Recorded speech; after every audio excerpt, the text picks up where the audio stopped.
ایک دن ہم وہ ریکور کر لیں گے اللہ کے فضل سے, by the will of Allah, this land will return to اس.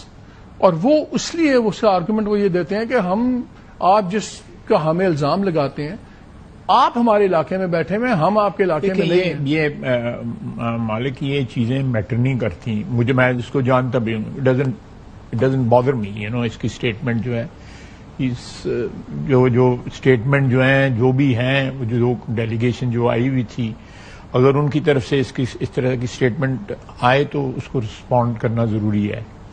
لیکن وہاں پہ اب میں آپ سے بات کر رہا ہوں, شام تک جو ہے کوئی بندہ جو ہے وہ سیالکوٹ سے اٹھ کے کوئی اسٹیٹمنٹ دے دے, کوئی کہیں سے اٹھ کے اسٹیٹمنٹ دے. I think even responding to this statement, یہی بات ملا یعقوب نے بھی واپس آ کے کہی ہے, جو میں نے بھی آپ کو سنایا. ملا یعقوب کی اسٹیٹمنٹ ہے جو وہاں پہ ڈیلیگیشن کو لیڈ کر رہے تھے, وہ بھی آ کے یہی بات کر رہے ہیں. دیکھیں, وہ انہوں نے اپنی ایک جو کانسٹیچوئنسی ہے ان کی, ان کو انہوں نے سیٹسفائی کرنا ہے. اگر اتنے ہی وہ لوگ جو تھے اپنے وطن سے محبت کرتے تھے تو وہاں بیٹھ کے کیوں نہیں لڑے؟ یہاں کیوں آگے بیٹھے رہے ہیں 40 سال 30 سال یہاں کیوں بیٹھے رہے ہیں؟ ہمارے بزرگ ان انوائٹڈ جو ہے مہمان بنے رہے ہیں. وہ بات اپنی جگہ ہے. اگر آپ کہتے ہیں کہ گراؤنڈ ریالٹی میٹر کرتی ہے تو پھر مجھے یہ بتائیے, دیٹس دی الٹیمیٹ ریالٹی. ٹھیک ہے, لیکن پھر یہ مجھے بتائیے کہ اسٹیٹ آف قطر نے اپنی اسٹیٹمنٹ کے اندر یہ بارڈرز کی بات کیوں نکالی؟ دے آر ایکچولی وہ سالس ہیں. سالسوں کو بعض اوقات جو ہے پارٹیز کو اپیز کرنے کے لیے ایک انڈیویجول سی ایس میں ان کو کرنا پڑتا ہے, کیونکہ ان کا یہ رول جو ہے یہ رہے گا, آئندہ بھی رہے گا, قطر کا بھی رہے گا, ترکی کا بھی رہے گا. اور ان کا یہ رول ہمارے لیے بھی امپورٹنٹ ہے کہ ایک تھرڈ پارٹی جو ہے جو جن کا ان سے بھی تعلق ہے, ہمارے ساتھ بھی ان کا برادرانہ تعلق ہے, وہ ضرور ان میں رہیں, کیونکہ وہ نہ صرف سالس ہیں, الٹیمیٹلی جب وہ سائن کرتے ہیں تو وہ انڈورس کر دیتے ہیں اس ارینجمنٹ کو جو بھی کاغذ کے اوپر طے ہو. انہوں نے سائن کیے ہوئے ہیں ہمارے ساتھ. تو اس لیے اگر وہ اپنے کسی انفلوئنس کو برقرار رکھنے کے لیے یا اس کو کمفرٹ دینے کے لیے اگر وہ انہوں نے کوئی اس قسم کی اسٹیٹمنٹ دی ہے تو it's not part of the agreement. It's a statement. Political compulsion جو ہے بعض اوقات جو ہیں, یا لانگ ٹرم گولز جو ہیں بعض اوقات بندوں کو کمپیل کرتے ہیں کوئی اس قسم کی جو ہے کیا کہتے ہیں شوگر کوٹنگ کریں. آپ لوگوں سے مشورہ ہوا تھا جب انہوں نے کہا کہ جب انہوں نے اوریجنل ٹویٹ سے اور جو بعد میں پوسٹ کیا ہوا اپنی ویب سائٹ پہ, دیکھیں what matters, no but were you aware کہ یہ ہم جملہ نکال رہے ہیں یہ پرائیویٹ ہے, it has nothing to do with agreement.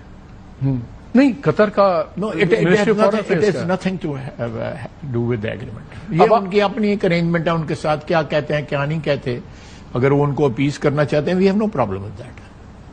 25 کو جو آپ کی سیکنڈ راؤنڈ ہے جس کے اندر بائی لیٹرل میکینزم کی چیزیں ڈسکس ہونی ہیں, ایک تو وہ بتا دیجئے بیکاز اس میں ذبیح اللہ مجاہد کی بھی لسٹ آئی کہ جی وہ ایک میکینزم بنے گا, وہ اس کو اوور سی کرے گا, جس کی شکایت ہوگی وہ اس کو ریویو کریں گے.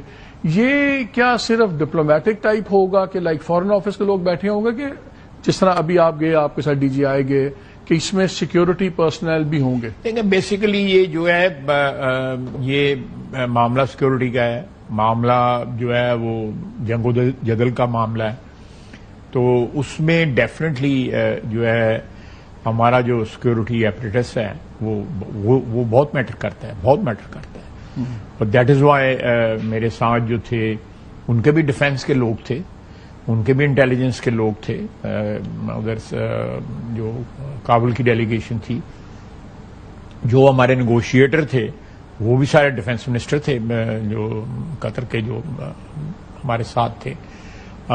جو ترکی کے ابراہیم صاحب جو تھے وہ ان کا ایک بڑا امپورٹنٹ رول ہے جو نیگوشیشنز ہوئی ہیں غزہ کے معاملے میں. جو فائنل ڈرافٹ تھا اس میں ترکی اور دوحہ کا ایک بہت بڑی کنٹریبیوشن ہے اس میں.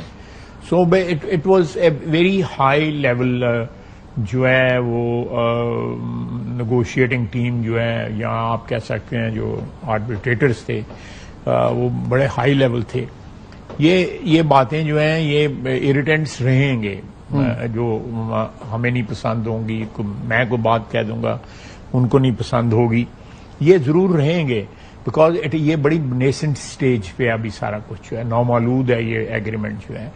یہ اس کی کو تھوڑا سا خد و خال جو ہیں سامنے آئیں گے 25 اکتوبر کو. جی دوستو، آپ نے خواجہ آصف کی گفتگو سنی. خواجہ آصف نے کیا کہا، کیا انہوں نے جھوٹ بولا یا سچ، یہ تو فیصلہ عوام کرے گی یا آنے والا وقت کرے گا.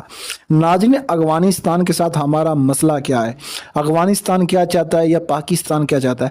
پاکستان کا بہت زبردست مطالبہ ہے اور اصولی مطالبہ ہے کہ پاکستان میں جو دہشت گردی ہوتی ہے وہ افغانستان سے ہوتی ہے. افغانستان اپنے دہشت گردوں کو روکے، ان کی سرپرستی نہ کرے، ان کی رہنمائی نہ کرے، کیونکہ افغانستان کی جو حکومت ہے، طالبان حکومت ہے، وہ ان دہشت گردوں کو پناہ دے رکھی ہے اور وہ ان کو سپورٹ کرتی ہے. اور یہ جو دہشت گرد ہیں ان کو انڈیا سے فنڈ ملتے ہیں. یہ انڈیا کے بھیجے ہوئے دہشت گرد ہیں جو پاکستان میں معصوم لوگوں کو شہید کرتے ہیں. ناظرین، ان کا کوئی مذہب، کوئی دین نہیں ہوتا.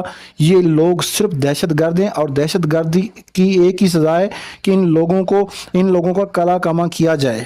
دہشت گردی کسی ایک ملک کا مسئلہ نہیں یا ایک صوبے کا مسئلہ نہیں. دہشت گردی پوری دنیا کا مسئلہ ہے اور پوری دنیا اس سے لڑ رہی ہے اور لڑے گی. جب تک دہشت گردی ختم نہیں ہو سکتی یا جب تک آخری دہشت گرد ختم نہیں ہوگا، تب تک پاکستان کی فوج کو یا پاکستان کے اداروں کو چاہیے کہ ان لوگوں کے خلاف فیصلہ کن آپریشن کریں. میں اس میں پاک فوج کی حمایت کرتا ہوں اور پاک فوج تب تک کامیاب نہیں ہو سکتی جب تک عوام پاک فوج کے ساتھ کھڑی ہو، ایسے سیسا بلائی ہوئی دیوار کی طرح. ناظرین، ہاں لوگوں سے غلطیاں ہوتی ہیں، مگر پاکستان کی فوج کو چاہیے کہ پاکستان کے تمام سیاستدانوں کو اعتماد میں لے کر یہ آپریشن کریں. چاہے وہ پی ٹی آئی ہے، چاہے پیپل پارٹی ہے، نون لیگ ہے، عمران خان صاحب. عمران خان بھی پاکستان کے ہیرو ہیں اور پاکستان کے لیے انہوں نے بہت کچھ کیا ہے.